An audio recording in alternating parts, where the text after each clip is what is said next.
The plight of Nigerians and FG policies is what we'll be looking at from the Benin Network Center. Now, successive administrations in the country, to an extent by analysts, have not been fair to the masses in the country.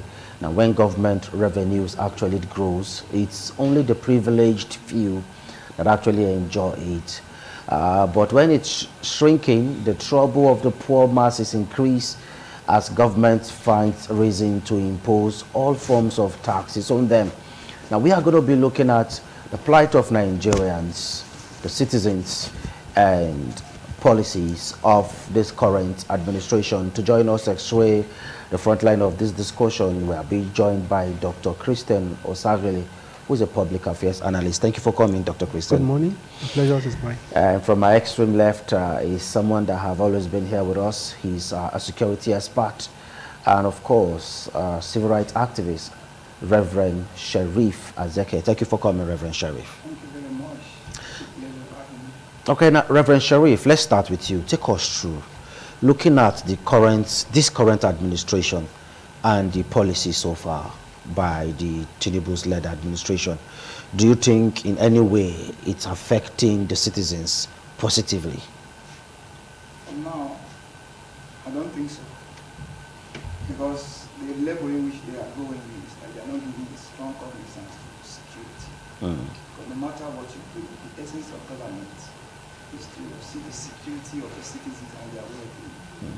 So if you don't tackle this one, no matter what you are doing, you are on the pathway to failure. Because presently there's a sort of insecurity. That is the area I want to look at it. Okay. No matter what we do, nothing thrives in the absence of security. If the government will succeed, we should really put more attention in the aspect of security, the security of the people and their welfare. These are the things that the government should look at. I believe that when we go through these paths,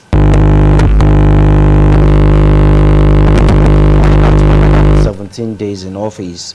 Recently, someone in Zamfara, like he said, security in his opening.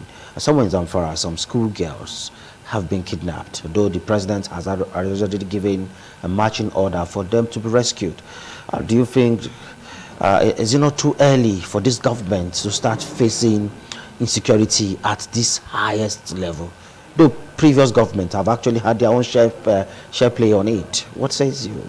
Well, the challenge, I don't even think it's this government, so it's a continuum. The security challenges has continued from time immemorial.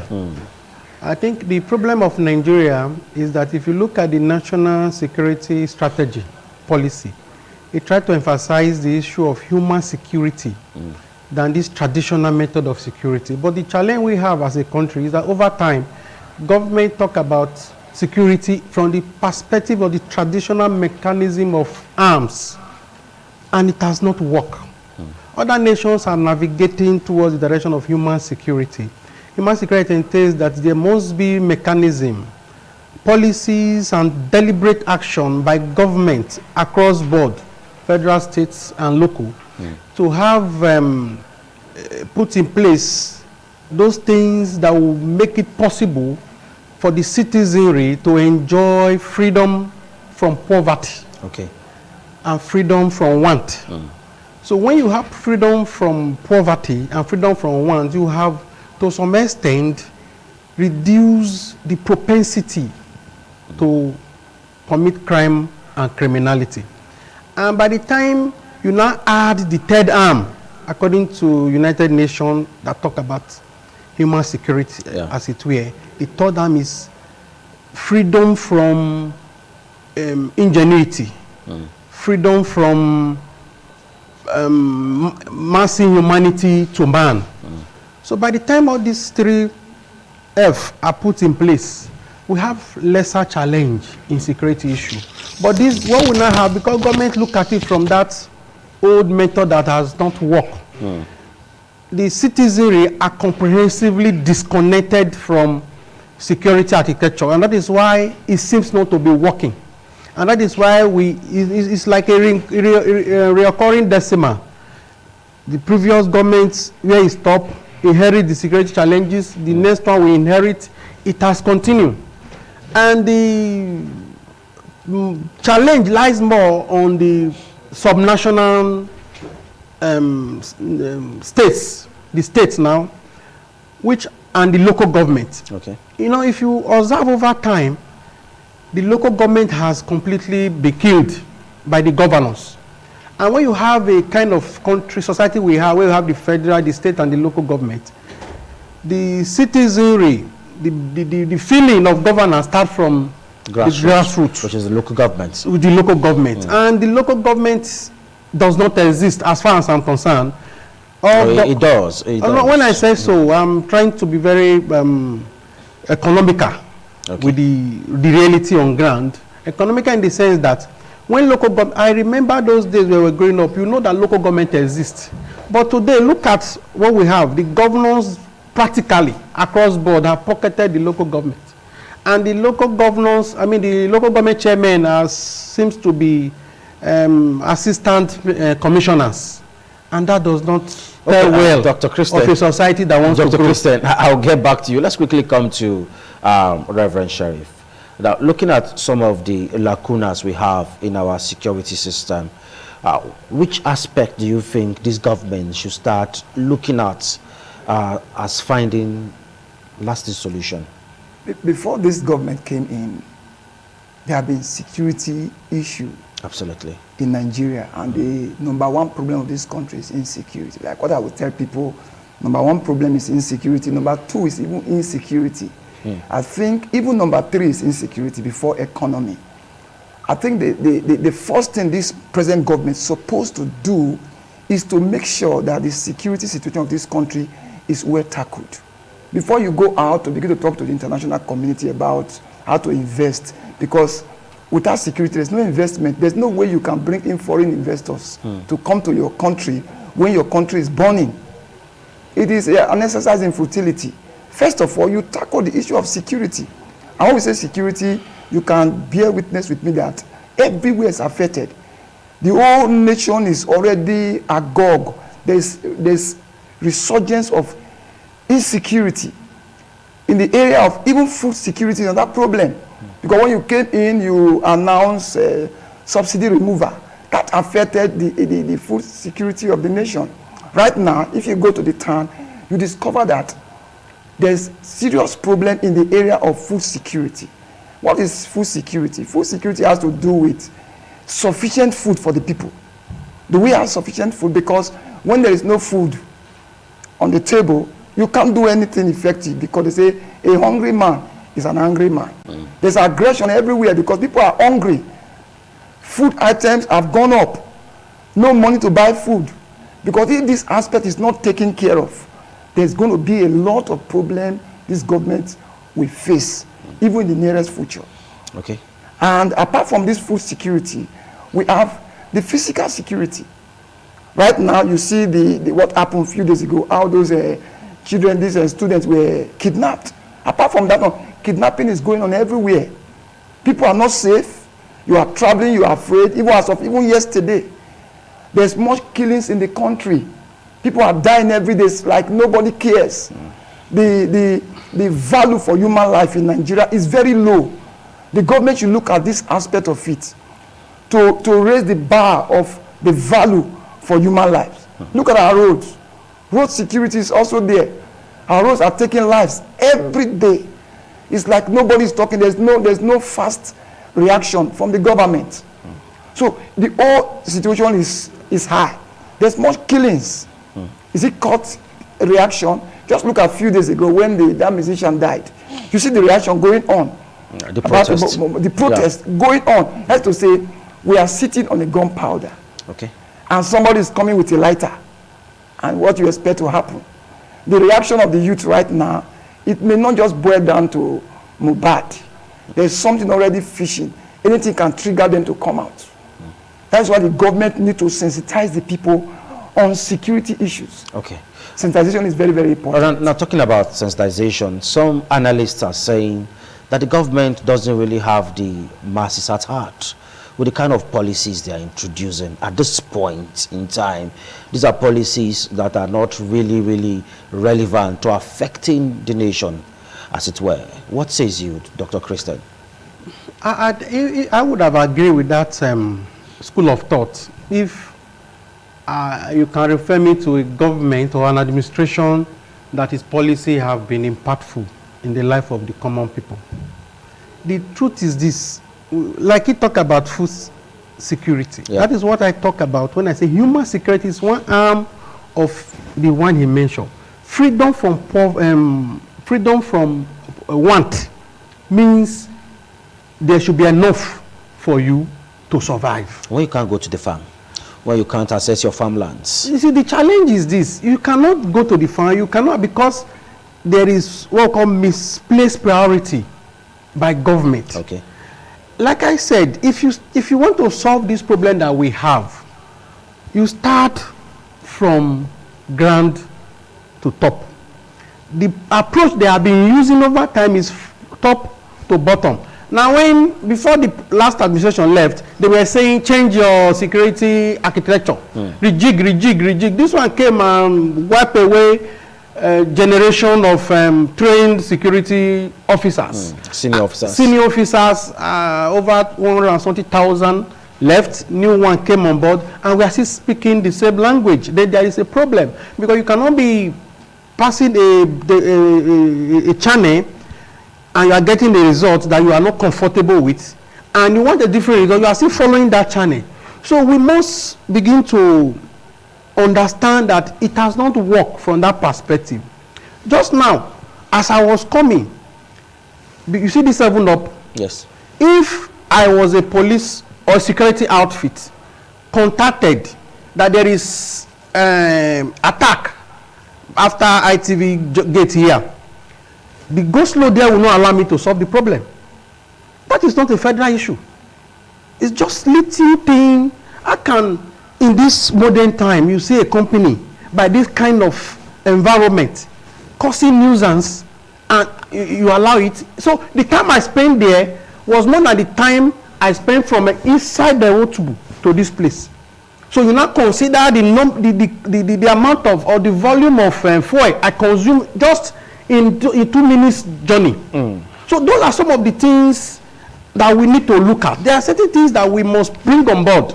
Like I talk about local government now. If, according to the law, all local government are supposed to take charge of and maintain trunk C roads, you understand? Yeah. Most of these trunk C roads we have in Nigeria lead to these farms, lead to our business premises. They are not motorable.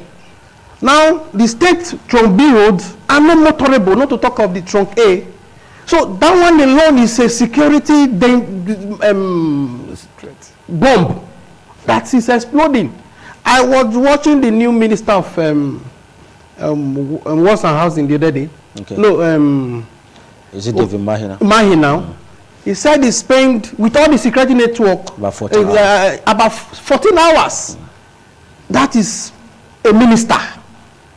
Me and you, who are we going to complain to how many hours we spend there? There was somebody I was expecting from Delta. In fact, it's taking 2 days to get to Benin. That is one is a problem. So those are some of the things. What are those things that we, not to give them arms, not to say the government should change. Government must navigate back to looking at Nigeria problem from the grassroots. Okay, now talking about, once you begin to look at it from the grassroots, you feel the impact from the cradle before you go up. Now, handling these issues from the grassroots, palliatives have been sent to state, about 2 billion or thereabout. While some persons are of the opinion that it's a welcome development, others are saying, why channel this money to the state governors? Why not put it in other aspects? Now, as an expert, do you think this money is a wrong step in the right direction? When we say palliative, we all know very well that even that money, 2 billion, where will 2 billion get to? With the population we have. 2 billion cannot do anything for a state? With the population we have on ground. For a state? Each state? I'm not talking about the federal, for a state. Where will 2 billion get to? For the population on ground, let us do our mathematics very well. And let's help us with the mathematics. And check very well. In Edo State, are we not more than 4 million? No. Check. We are more than 4 million. Okay. Even if we are more than. Divide that money and see where it will get to. I think we should do the needful by fixing our refineries. Okay. When the refineries are well fixed, all this issue will, to an extent, will be taken care of. Then the grassroots approach on, I'll go back to food security. Okay. You know, before this government, our forests have been invaded all this while, and our farmers being killed. There's this fear of going to farm to produce crops. That fear has not gone. You need to address that fear, because if that fear is not addressed, the countries, the population is increasing every day. The producers of food, they are reducing, and the population itself is increasing. So there's already a crisis. And how can we manage that? We begin to orient the people. First of all, check the forest, check the bush. These guys, are they still there? Because if they are there, there's nothing we can do. We have to address that situation, make sure that the terrorists are out of our bush, our farms, and we orient our people. Not just tell them, go to farm and begin to farm. No, we have to orient them, make them understand that the farm is already free for them to produce their crops. When that one is there, the government ought to do more in the area of encouraging farmers to go back to farm by taking care of those evil men in the farm. Yeah. Then, because when the farm is free, they can go back to their farms and begin to farm and feed the people. Because if there are no crops to feed the people, it's insecurity on its own. Because when you don't have food to eat, you can't even come to this studio. Even if your salary is 100,000 and the food you want to buy for your family is more than 150, where are we going? So that aspect must be taken care of. Then in the area of our policing, because we must address it from the grassroots. Okay. We talk about community police, we talk about state police. This thing we are still talking about it even till now. We were thinking before now, that should be taken care of. But thank God for Edo State government who is doing much in that aspect by the vigilante and the rest. But we should look at addressing security holistically. Okay. Number one, I subscribe for orientation. I subscribe for enlightenment. We must enlighten the people. I subscribe for when the economy is good, the insecurity level will come down. Okay. Because when the economy is going down, crime goes up. And when crime is going up, what happens? There will be much that will happen. Okay. So now he talked about the Edo State government doing a lot to checkmate security. From your facial expression, it seems you are not really in line with what he said. What says you? Is entitled to his own opinion. Of course. And for me, I don't understand how Edo State is doing anything about insecurity. For me, insecurity is beyond calling some group of people, you call them vigilant and you give them gun. But they are trying to an extent. They are trying. I say insecurity is beyond that. That is my point. When you talk, like he talk of the food security now, talk of security, talk of farm, people invading the farm. Yes. Where are they coming from?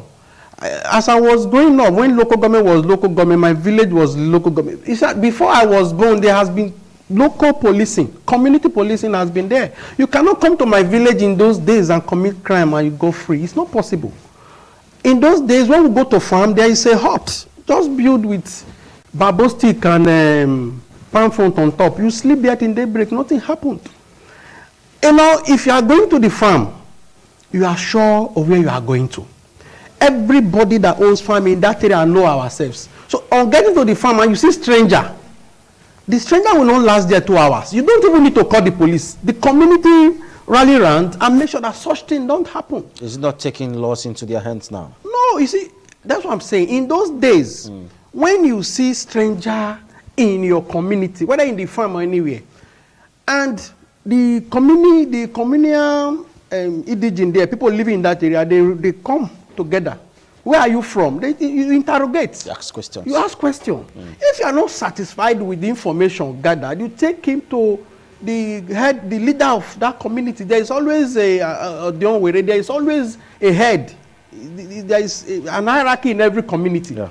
You move out, and from there, if the head of that community is not satisfied, take to the local government. From there, the state take over. So when his colleagues that want to come and settle in that my community is aware that the first spy they send have not succeeded, the others will not come.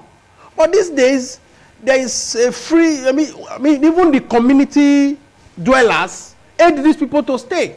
There is no community that people come and settle without the aid of those that live in those communities. But unfortunately now, those people you aided to stay in your community have overpowered you. And that is where the challenge is. That is why we're not talking of insecurity. Who do we now, when I talk now? of the those state security, yes, I say it's not about gathering people and giving them arm. The point you must talk about security is accessibility to where the CDC lives. You understand? Now, if you don't know, I want you to know, based on my training, people that have negative intention, security-minded people, they live in area, location where security men cannot easily access. Okay. So when you, like I said now, when you know that from here to about just 3 minutes drive, you will spend up to 30 minutes. So you calculate to how to commit crime here in 10 minutes and you go free, nothing will happen. There are some places in Benin City that police, if you even tell the police that something is happening there, first, there is no road to get to that place. Okay. Like even Igbobi, for example, now. If you hear that there is an attack on farmers in Igbobi, even call the DPO, the commissioner of police.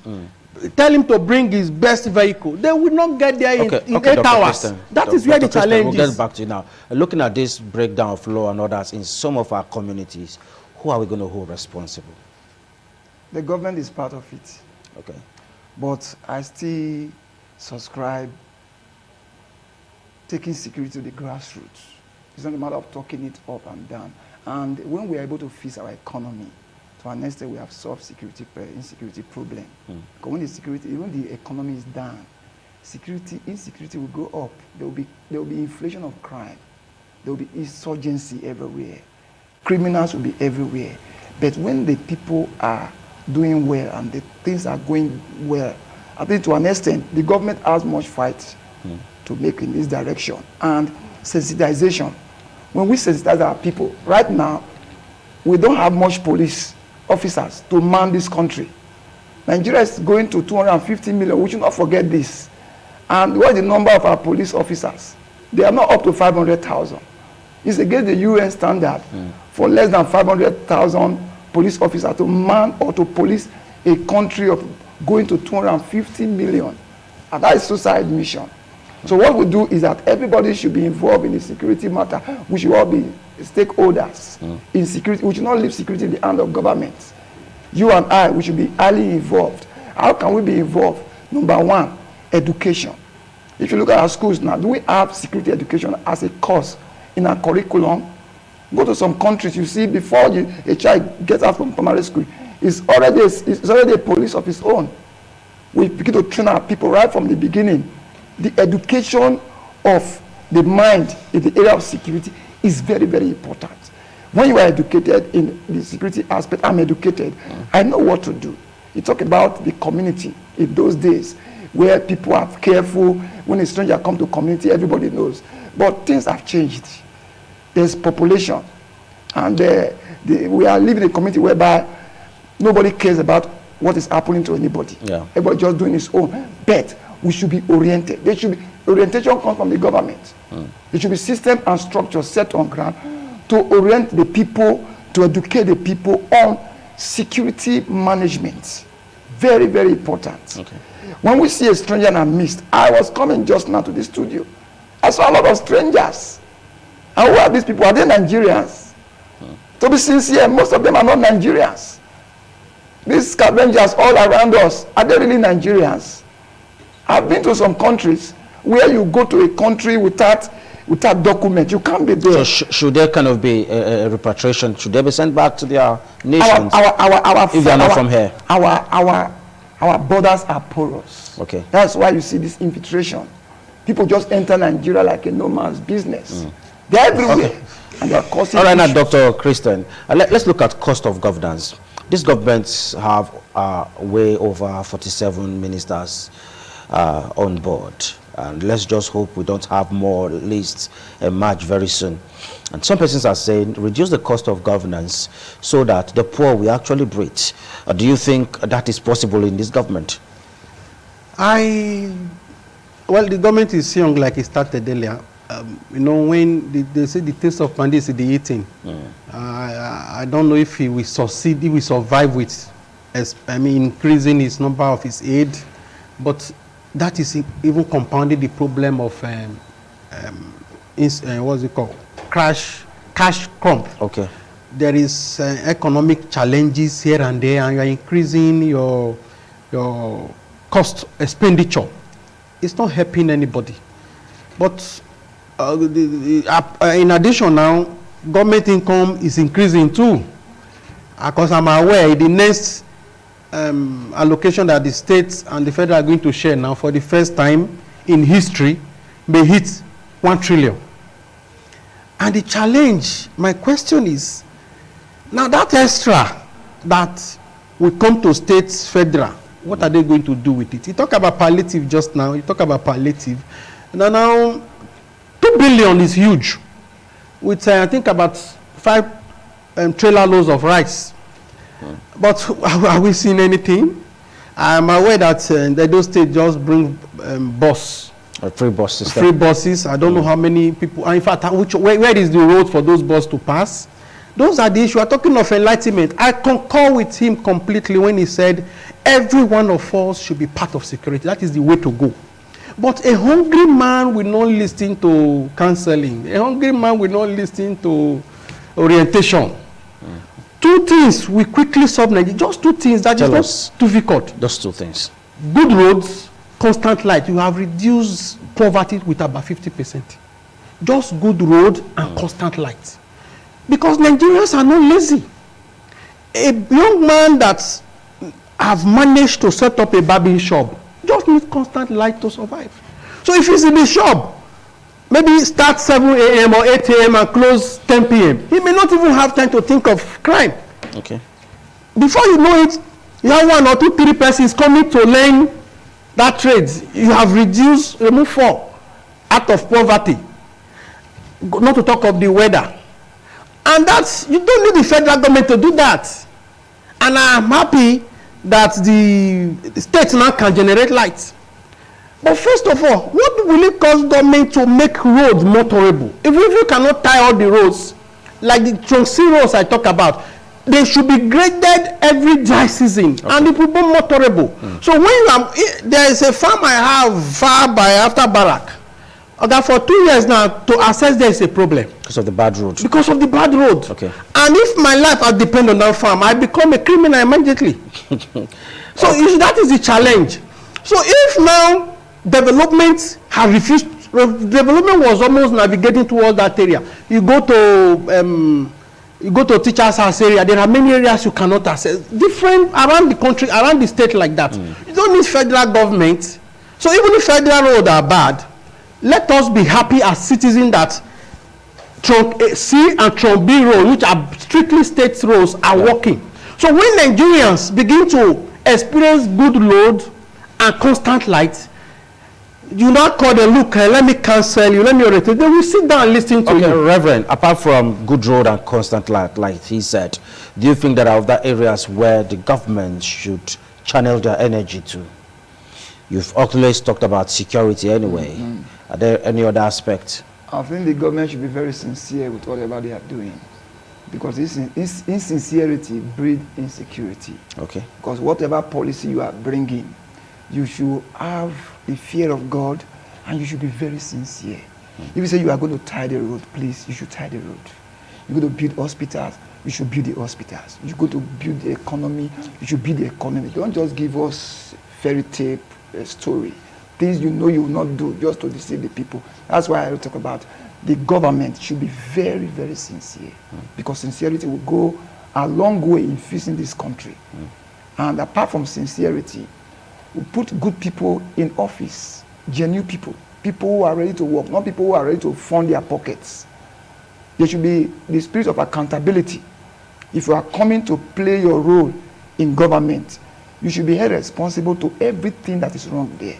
Because we are in a system whereby if there's a fault or failure, nobody to hold responsible. I just watched something a few days ago, American senator. Something happened, they have to pull him out from the system. But here, As long as you are there, you want to plant yourself, even though you are doing evil or whatever. Nobody cares. Nobody cares. So people should be held responsible to the failure of government policies and government projects. So with this one, it will go a long way. Okay, let's quickly go to Southeast now. To an extent, the unrest there is taking a new turn with the unknown gunmen with the unknown government capturing certain areas in Southeast. And some persons are saying if you release Nnamdi Kanu, to an extent, the unrest there will reduce. Do you think so? Well, I am not, I don't know if that one will solve the problem. But you describe that over time, you now have different cartel of crime and leaders of crime in that zone. Region. I'm aware that at times when they say sit at home, Kanu through any means will release information that is not part of that order. And the order, you see people coming out to enforce it. You see, I was watching a scene one day where sit at home day, the government, like you said, unknown government came out and was destroying market sellers' goods, as small as even water leaf. They pour it upside down, they throw away pepper. And I was not asking, who interests are they protecting? These are the people that are suffering. Why can't they not go and attack and even seize the governor? So those are the challenges. You see, there is misplaced priority. No matter, even if you release Kanu, I'm not too sure Kanu will be able to control those legions of criminals, so to say, legions of agitators, so to say. I'm aware now there's one of them that will give order in abroad, people will obey. So I don't know, I'm not too sure he may have control over them anymore. And now you remember once Zurike, when he started, even before he calmed down, there were also divisions.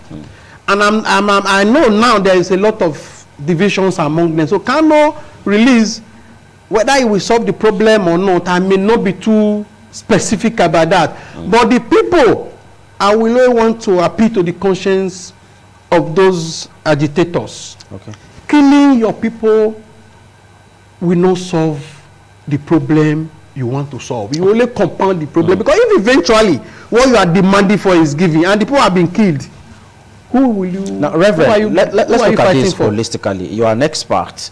To an extent, those days, the Southeast used to be commercial hub of the country. You see people traveling down to places like Onitsha and other places to buy goods. You know, people travel from Lagos, go down to Aba and other places to get goods and return back. But it's not like that these days. Monday sit at home, like today, for instance, there are some areas where nobody's even coming out.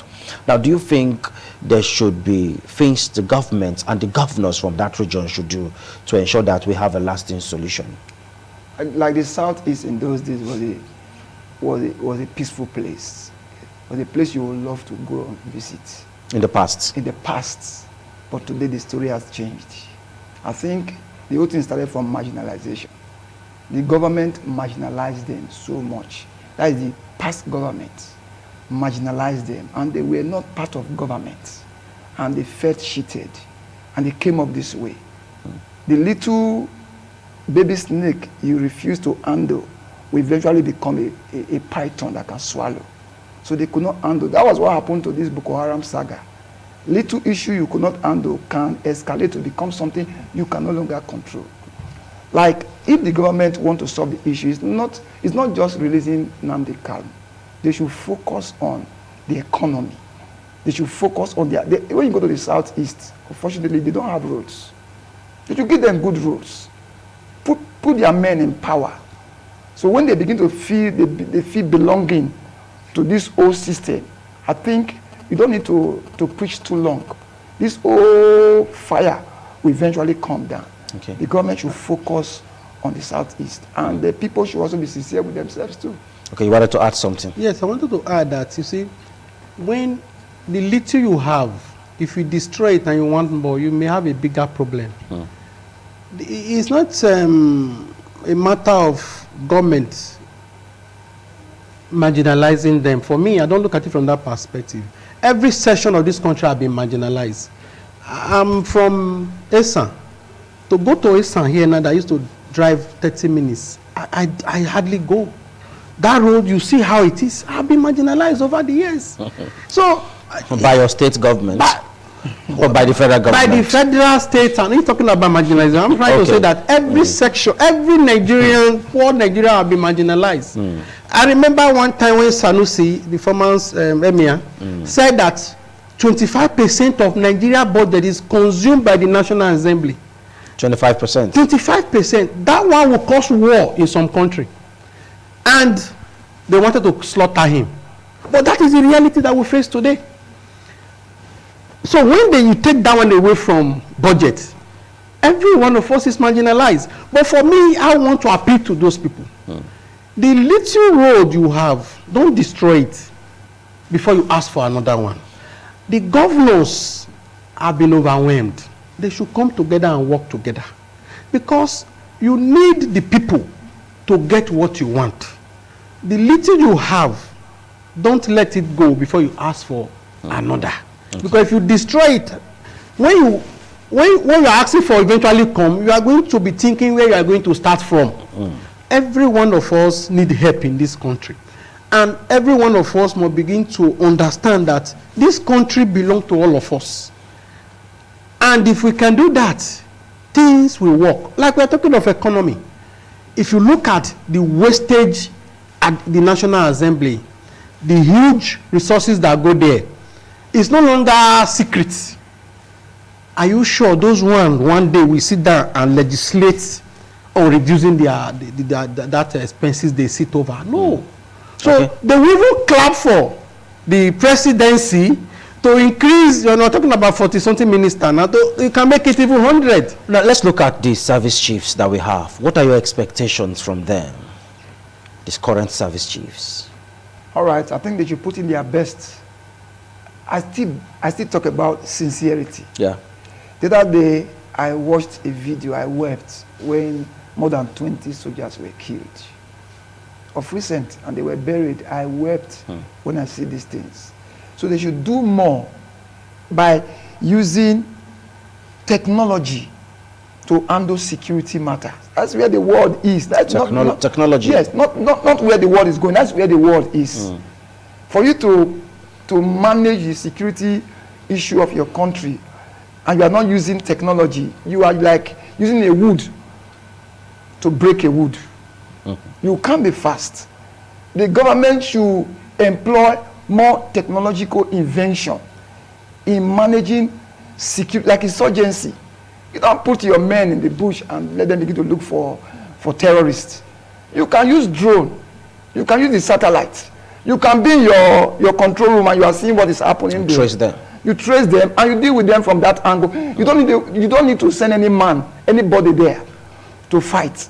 So the issue of technology should be well addressed. These new service chiefs, they should employ more on technology to handle security issues. And if they do that, they will win the war. And sincerity, because in the time past, you give a marching order, just like what you said, and the president gave him. We have been hearing of the word marching order. Marching order at the end of the day, when it's mingled with insincerity. You gave me a marching order, but you didn't give me what it would take me to fight the battle. To march the order. To march the order. So what are we talking about? Okay, now let's begin to put a finishing touch to this discussion. We cannot shy away from the killings in Edo States. Court clashes has been, it's like an order of the day to an extent. You hear youths killing each other, taking their lives by themselves. Is there any way out? You have been in this state for a while, and of course as a stakeholder and an elder statesman, what is your thought? It has been a recurring decimal, but it still boils down to the issue of insecurity that we talk about. So how do we come out of it? Now as a peace and conflict experts, we were taught that in conflict, there's what we call conflict entrepreneurs. People who live and strive and survive when there is conflict. They benefit from it. They benefit from it. So if there is no conflict, they are not making business. So they must create conflict. And those are some of the chains of entrepreneurs that we have, that we are where we are today. And that is why, like the new security architecture that have been rejigged, they must look out for those entrepreneurs. And how does it now truncate to the court issue in not only in Edo State, in other states? Now is inferiority complex. Most people join because they want to belong. And at the long run, you discover that a lot of mispriority is put in their agenda. People begin to infiltrate their midst again and begin to become conflict entrepreneurs even among them. You know, you now see leadership torso. You see, why did you talk to my friend like this? A lot of things that ought not to be begin to come up. So government, like I said, you find a way of engaging this youth. That is the way out. Like I said, it's not a rocket science. If this government, and I say, okay, Edo State government, and I say, for example, this, if the allocation that have increased astronomically now, let me take that one. In the next 6 months, let me at least 80% of the earth roads in Edo State be fixed. Constant light, I think they are trying to make it available. Engage these people. Somebody that is making his money in his business premises because the issue of 24 hours light, or even at least 18 hours, will not have time to go for meeting. And if he's tired in the evening, you want to sleep. So you have that action alone. You don't even need to call them to hold meeting or begin to look for them.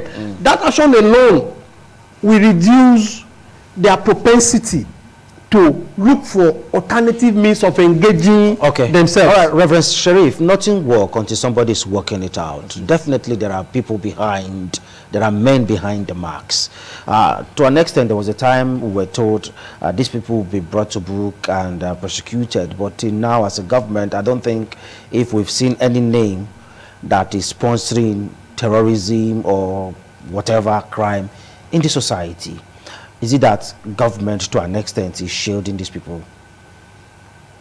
That's why I talk about sincerity, marching order. Because when you are sincere, there are in every crime, when you check very well, you see those who are masterminding it, the masterminders of crimes. If they are not brought to book, the crime will keep on escalating. Recycling. Yes. Because when you bring them and they serve as deterrents to others, the others should be very careful. The government should be very drastic in the area of dealing with criminals, because when they handle them from the other angle, that is time of kind of favoring them, it will not go anywhere. Because these boys that are carrying these arms are very expensive. Who is buying these arms for them? There are those who are behind the scene, putting them on the battlefield to do certain job for them. These people should be traced. It's not far-fetched. They should be traced and they should be dealt with. If you want to kill a tree very well, if you cut the tree from the middle, it will grow again. But if you handle it from the grassroots, the tree will die. Let's handle it from the grassroots. Okay, we handle it from the grassroots. Final one. Finally, the grassroots, it should be the starting point. And like I said, a hungry man will not listen to stories. We need to be proactive. Like those people he's talking about are the entrepreneurs we talk about. So government should detect them and put a stop to their business. And government should make those things I talk about available. If you are happy in wherever you are doing your trade, in the market, there are some places now you are, and the weather is changing, your heart will be beating because you are not sure of getting to your house that day. Okay, we really need to round up now. Thank you so much, Dr. Christian Osagele, for taking time to join us. It's my pleasure. And also Reverend Sheriff, it's always a pleasure having you on the show.